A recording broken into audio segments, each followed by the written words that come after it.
Good morning, my friends. Marshall here with Heal Your Codependency in today's episode, which is a blunt cake episode, which is Are you trying to heal by getting rid of your emotions?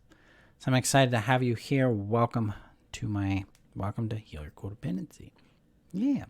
Before we get started, I want to thank you guys for sticking it out over the last 2 weeks. I did the big launch for the Codependency Healing System. As a thank you, you can go to getyourfreecourse.com and get free access to my library of tools that I offer, which is I call the Codependency Healing Tools and Meditations Library. So you can get that there as a thank you for showing up off on the podcast, on YouTube, on Facebook, and being a support in my world as we build out, as we got in the world and we eliminate codependency, right? We teach ourselves how to have more well-being, more peace, more happiness as we build those out in our world. So that's what we're doing there. As a heads up, today, blunt cake episodes are an opportunity to check in with your capacity and make sure you have capacity to deal with something that can be confronting, that can bring up a little anxiety. This is an opportunity to take some emotional responsibility for what you bring into your world and check in whether or not you have capacity for this kind of material today. If not, check it out on a different day. Today, again, we're talking about, are you trying to heal by getting rid of your emotions? This is key. We do this a lot. It's been coming up a lot for students. It's been coming up for me a bit, where we deny our emotional feelings. We try to get through them. We try to I want to get rid of this anger, or this pain, or this nauseousness, or this anxiety, or this depression, or whatever it is. And we are trying to get through it in order to feel something different.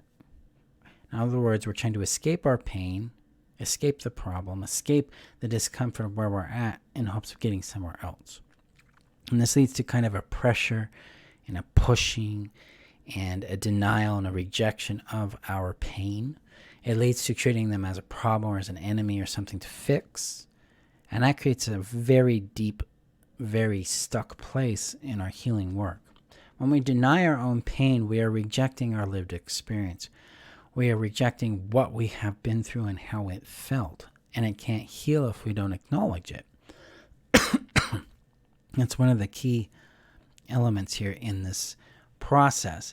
It's when we are adverse to the pain and emotions we feel, they can't move through us. They can't reach their state of completion. They can't move through the cycle of processing where they reach peace, where they reach rest again, because we are actively in the way.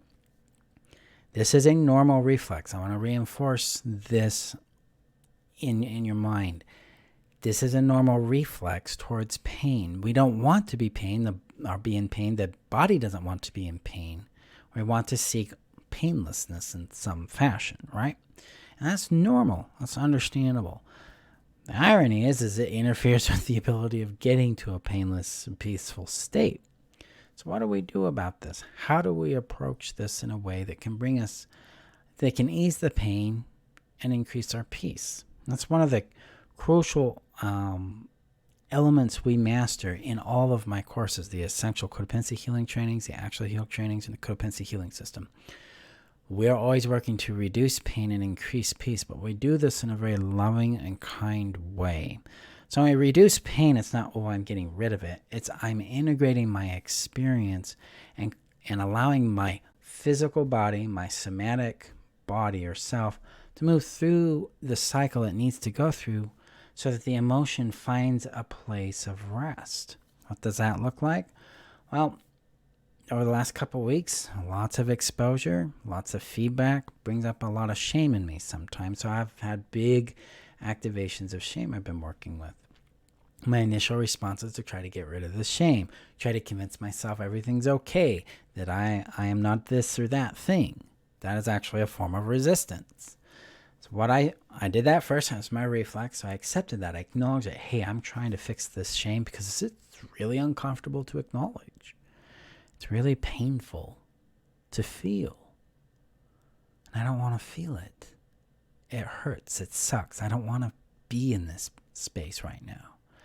And as I gave myself that kind of acknowledgement and legitimization, warmth and peace started to show up in my body. Because now I was letting my shame be known, my resistance be known, my denial be known, my pain be known to me. And then I was able to acknowledge the shame. Yeah, I feel really scared. I feel really exposed. I feel kind of embarrassed. I also kind of feel proud of myself for getting out there and doing this too. So I started to find other emotions showing up there. It was kind of amazing what started to emerge as I just acknowledged it and let the emotion be real and valid without having any agenda that it change or be different. Here's a question for you. What has been one of the most painful things for you in your relationships? For me, one of the most painful things I've consistently encountered over the years was having my experience, having my feelings denied, having them dismissed or ignored. When we deny our emotions, we're trying to get them out or trying to purge our pain, we're treating ourselves that way. So when we do the opposite and allow that warmth to come in, allow ourselves to be known to ourselves, like, yeah, this really sucks, I don't like it, and it's scary. We have entered the space of becoming a warm witness to ourselves. We have entered the space of being a loving parent to ourselves. And now we become more emotionally available to ourselves and to others in our world. And then our pain can also have the space to move through its process so it achieves peace and rest. So, some places to start in this process. Acknowledge that you don't like what you feel right now. Acknowledge that it's painful. Acknowledge that it isn't where you want to be, that it sucks.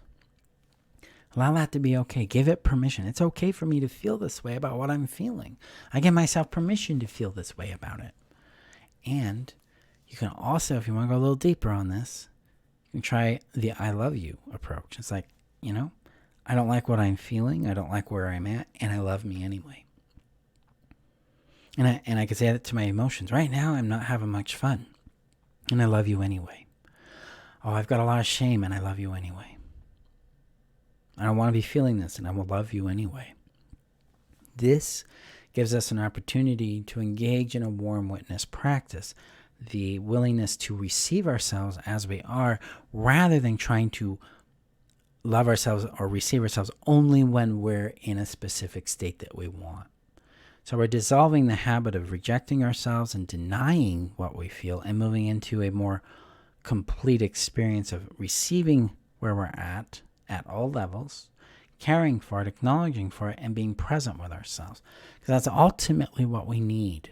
That's ultimately what is healing for us. Because pain that is seen with warmth and care and understanding heals. Pain that is rejected, pain that is forced to change, pain that is denied, does not heal. So that's your work today. Okay. So a couple of notices. My How to Heal Your Codependency workshop is now on demand, so you can check that out anytime. Link is below on Facebook, above on YouTube, I believe. And my friends, thank you again for being a part of my world.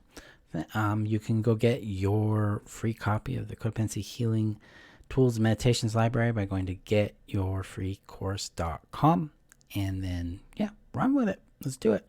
So we got some new trainings coming out. We got the Essentials training coming up here in September. So be watching out for that. I'll be sharing that more in September, so you don't have to worry about it right now. But again, thank you for being here. I appreciate you. Go and practice this. Allow your emotions to become more an ally in your world. And I will see you guys in the next episode.